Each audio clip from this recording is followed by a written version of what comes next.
Hi എല്ലാവർക്കും നമസ്കാരം. ഇന്ന് നമുക്ക് ചക്കപ്പഴം കൊണ്ട് തയ്യാറാക്കാൻ പറ്റിയ നല്ല 2 റെസിപ്പി കണ്ടു നോക്കാവേ. നല്ല ടേസ്റ്റാണ് ഇത് കഴിക്കാനായിട്ട്. കുട്ടികൾക്കൊക്കെ വളരെ ഇഷ്ടപ്പെടും. ഈവനിങ് സ്നാക്കായിട്ടും അല്ലെങ്കിൽ രാവിലെ ബ്രേക്ക്ഫാസ്റ്റ് ആയിട്ടും ഒക്കെ നമുക്കിത് കഴിക്കാവുന്നതാണ്. ചക്കപ്പഴം കൊണ്ട് ഒരുപാട് വിഭവങ്ങൾ നമ്മൾ തയ്യാറാക്കാറുണ്ട്. ഇത് ഒരു കർണാടക സ്റ്റൈല് സ്നാക്കാണ്. രണ്ടും നല്ല അടിപൊളിയാണ്. അപ്പോൾ എൻ്റെ ഈ വീഡിയോ കണ്ടുകൊണ്ടിരിക്കുമ്പോൾ നിങ്ങൾക്ക് ഇഷ്ടപ്പെട്ട ലൈക്ക് ചെയ്യാനും ഷെയർ ചെയ്യാനും അതുപോലെ തന്നെ എൻ്റെ ഈ ചാനൽ നിങ്ങൾ ആദ്യമായിട്ടാണ് കാണുന്നതെന്നുണ്ടെങ്കിൽ ഒന്ന് സപ്പോർട്ട് ചെയ്യാനും മറക്കരുത്. അപ്പോൾ നമുക്ക് പെട്ടെന്ന് തന്നെ വീഡിയോയിലേക്ക് പോകാം. ഞാനിവിടെ കുറച്ച് ചക്കപ്പഴം എടുത്തിട്ടുണ്ട്. നല്ല പോലെ പഴുത്ത ചക്കപ്പഴമാണ്. ഇനി ഒരു മിക്സിയുടെ ജാർ എടുത്തിട്ട് ഈ ചക്കപ്പഴമെല്ലാം മിക്സിയുടെ ജാറിലിട്ടിട്ട് നല്ല ഫൈനായിട്ട് ഇതൊന്ന് അരച്ചെടുക്കാം. ചക്കപ്പഴം അരയ്ക്കാൻ നേരത്തെ ഇതിലേക്ക് നമ്മൾ ഒട്ടും തന്നെ വെള്ളം ചേർക്കാതെ വേണം കേട്ടോ അരയ്ക്കാനായിട്ട്. അപ്പം ഇതുപോലെ നല്ല ഫൈനായിട്ട് അരച്ചെടുത്തിട്ടുണ്ട്. അരച്ചെടുത്ത ഈ ചക്കപ്പഴം നമുക്ക് വേറെ ഒരു പാത്രത്തിലേക്ക് മാറ്റി കൊടുക്കാം. ഈ സ്നാക്ക് നമുക്ക് ചക്കപ്പഴം കൊണ്ടും തയ്യാറാക്കാം. ചക്കപ്പഴം നിങ്ങളുടെ കയ്യിൽ ഇല്ലെങ്കിൽ ചക്കപ്പഴത്തിന് പകരം പഴം ഉപയോഗിച്ച് നമുക്കിത് തയ്യാറാക്കാവുന്നതാണ്. പഴം എടുക്കുമ്പം ഏത്തപ്പഴം അങ്ങനത്തെ പഴം എടുക്കരുത്. ചെറുപഴം, നമ്മുടെ മൈസൂർ പഴം, ഞാലിപ്പൂവൻ, റോബസ്റ്റ അങ്ങനത്തെ പഴം എടുത്ത് നമുക്കിത് തയ്യാറാക്കാവുന്നതാണ്. ഇപ്പം ഞാൻ അരച്ച ചക്കപ്പഴം എല്ലാം പാത്രത്തിലേക്ക് ആക്കി. ഇനി ഇതിലേക്ക് നമുക്ക് മധുരത്തിനനുസരിച്ച് പഞ്ചസാര ചേർത്ത് കൊടുക്കാം. ഞാനൊരു വലിയ സ്പൂണിന് 3 സ്പൂണ് പഞ്ചസാര ഇതിലേക്ക് ചേർത്ത് കൊടുത്തിട്ടുണ്ട്. ഇനി ഒരു നുള്ളു ഉപ്പ് കൂടെ ഇതിലേക്ക് ചേർത്ത് കൊടുക്കാം. ഇനി നമ്മൾ ഇതിലേക്ക് ചേർക്കുന്നത് ജീരകമാണ്. അപ്പോൾ ഒരു 1/4 സ്പൂണോളം ഞാൻ ജീരകം ഇതിലേക്ക് ചേർത്ത് കൊടുത്തിട്ടുണ്ട്. ഇനി ഇതെല്ലാം കൂടെ നന്നായിട്ടൊന്ന് മിക്സ് ചെയ്ത് ആ പഞ്ചസാരയെല്ലാം ഒന്ന് മെൽറ്റായി കിട്ടണം. ഇനി നമ്മൾ ഇതിലേക്ക് ചേർക്കുന്നത് മൈദാപ്പൊടിയാണ്. ഞാനിവിടെ 1 കപ്പ് മൈദാപ്പൊടി എടുത്തിട്ടുണ്ട്. കുറേശ്ശെ മൈദാപ്പൊടി ഇട്ടിട്ട് വേണം നമ്മളിത് മിക്സ് ചെയ്യാനായിട്ട്. മൈദാപ്പൊടിക്ക് പകരം ഗോതമ്പ് പൊടി എടുത്താലും കുഴപ്പമില്ല. ഗോതമ്പ് പൊടിയാണെങ്കിലും പറ്റും, ഇല്ലെങ്കിൽ മൈദാപ്പൊടി ആണെങ്കിലും പറ്റും. ഇനി നമ്മൾ ഇതിലേക്ക് ഒട്ടും തന്നെ വെള്ളം ചേർക്കരുത്. കുറച്ച് തൈര് ചേർത്ത് കൊടുക്കണം. തൈരും കൂടെ ചേർത്താലാണ് നമുക്ക് നല്ല സോഫ്റ്റായിട്ട് കിട്ടുക. അപ്പം ഞാനിവിടെ 1 ഗ്ലാസ് തൈര്, നല്ല കട്ടി തൈര് എടുത്ത് വെച്ചിട്ടുണ്ട്.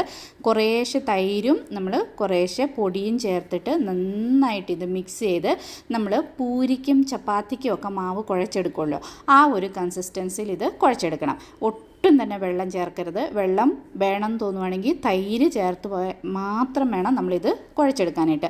വെള്ളം നമ്മൾ ചേർത്ത് കഴിഞ്ഞാൽ നമ്മുടെ ഈ പലഹാരം ഭയങ്കര ഹാർഡായി പോവും. അത് കാരണം തൈര് ചേർത്ത് തന്നെ വേണം നമ്മൾ ഇതൊന്ന് മിക്സ് ചെയ്തെടുക്കാനായിട്ട്. അപ്പോൾ കുറേശ്ശെ പൊടിയും കുറേശ്ശെ തൈരും ചേർത്ത് നമ്മൾ ഇതുപോലെ ഒന്ന് ആക്കിയെടുക്കാം. ഇതെല്ലാം ഇതുപോലെ ആയിക്കഴിഞ്ഞ് കഴിയുമ്പം കൈ കുറച്ച് എണ്ണയിലൊന്ന് ആക്കിയിട്ട്, ഇത് കുറച്ച് ഒട്ടുന്ന പോലെ ആകും. അപ്പോൾ കൈ ഒന്ന് എണ്ണയിലാക്കിയിട്ട് ഇതുപോലെ നന്നായിട്ട് മിക്സ് ചെയ്ത് നമ്മൾ പൂരിക്കൊക്കെ മാവ് കുഴയ്ക്കുമല്ലോ, അതുപോലെ ഇതുപോലെ നന്നായിട്ട് മിക്സ് ചെയ്ത് മാവ് നല്ല സോഫ്റ്റ് ആവണം. ആ മിക്സിങ്ങിലാണ് നമ്മളുടെ സോഫ്റ്റ്നെസ് വരുന്നത്. അപ്പോൾ ഇതുപോലെ നന്നായിട്ട് മിക്സ് ചെയ്ത് മാവ് സോഫ്റ്റ് ആയി കഴിയുമ്പോൾ ഇത് മൂടി നമുക്കൊരു 6 മണിക്കൂർ റെസ്റ്റ് ചെയ്യാനായിട്ട് വെക്കാം. ഞാനിപ്പോൾ രാവിലെ ബ്രേക്ക്ഫാസ്റ്റിന് വേണ്ടിയിട്ടാണ് തയ്യാറാക്കുന്നത്. അപ്പോൾ രാത്രി തന്നെ ഞാൻ മാവെല്ലാം മിക്സ് ചെയ്ത് വെച്ചിരുന്നു. ഇപ്പോൾ വൈകുന്നേരം ഈവനിങ് സ്നാക്ക് ആയിട്ടാണെന്നുണ്ടെങ്കിൽ രാവിലെ തന്നെ മാവ് നമ്മൾ ഇതുപോലെ മിക്സ് ചെയ്ത് വെക്കണം. ഇപ്പം കണ്ടോ, രാവിലെ ഇപ്പോൾ മാവൊക്കെ നന്നായിട്ട് ഇതുപോലെ പൊങ്ങിയിട്ടുണ്ട്. ഇനി നമ്മൾ ഈ മാവ് മിക്സ് ചെയ്യരുത്, ഇതുപോലെ തന്നെ മാറ്റി വയ്ക്കുക. എന്നിട്ട് കുറച്ച് കയ്യിൽ എണ്ണയാക്കിയിട്ട് നമ്മൾ ഒരു ചപ്പാത്തിക്ക് മാവ് എടുക്കുമല്ലോ, പൂരിയുടെ സൈസിലാണ് പരത്തുന്നത്. പക്ഷെ മാവ് നമ്മൾ കുറച്ച് കൂടുതലെടുക്കണം, എന്നാൽ ഉള്ളിലൊക്കെ നല്ല സോഫ്റ്റായിട്ട് വരുള്ളൂ. അപ്പോൾ ഒരു ചപ്പാത്തിക്കൊക്കെ നമ്മൾ മാവ് എത്രത്തോളം എടുക്കുമോ അത്രത്തോളം മാവ് എടുത്തിട്ട് ഇതുപോലെ ഒന്ന് ഉരുട്ടിയെടുക്കുക. എന്നിട്ട് നമ്മൾ ഒരു പൂരി പരത്തുന്ന പോലെ ആ പൂരിയുടെ സൈസിൽ വേണം ഇതൊന്ന് പരത്തിയെടുക്കാനായിട്ട്. കുറച്ച് മൈദപ്പൊടി ഒന്ന് ആക്കി കൊടുത്തിട്ട് ഇതുപോലെ പതുക്കെ നമ്മൾ പൂരി പരത്തുന്ന പോലെ പൂരിയുടെ സൈസിൽ ഇതൊന്ന് പരത്തിയെടുക്കുക. തീരെ കനം കുറഞ്ഞു പോകരുത്. കുറച്ച് നല്ല കനത്തിൽ തന്നെ വേണം നമ്മൾ ഇതുപോലെ ഒന്ന് പരത്തിയെടുക്കാനായിട്ട്. ഇനി എണ്ണ ചൂടാകാനായിട്ട് വെക്കാം. എണ്ണ നന്നായിട്ട് ചൂടായി കഴിയുമ്പം ചൂടുള്ള എണ്ണയിലേക്ക് നമുക്ക് ഇത് ഇട്ട് കൊടുക്കാം.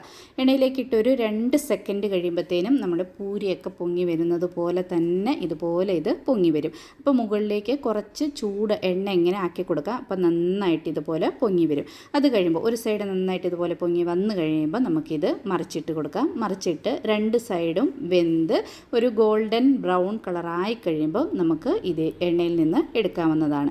ഇതുകൊണ്ട് നല്ല അടിപൊളിയായിട്ടുള്ള പലഹാരം റെഡി ആയിട്ടുണ്ട്.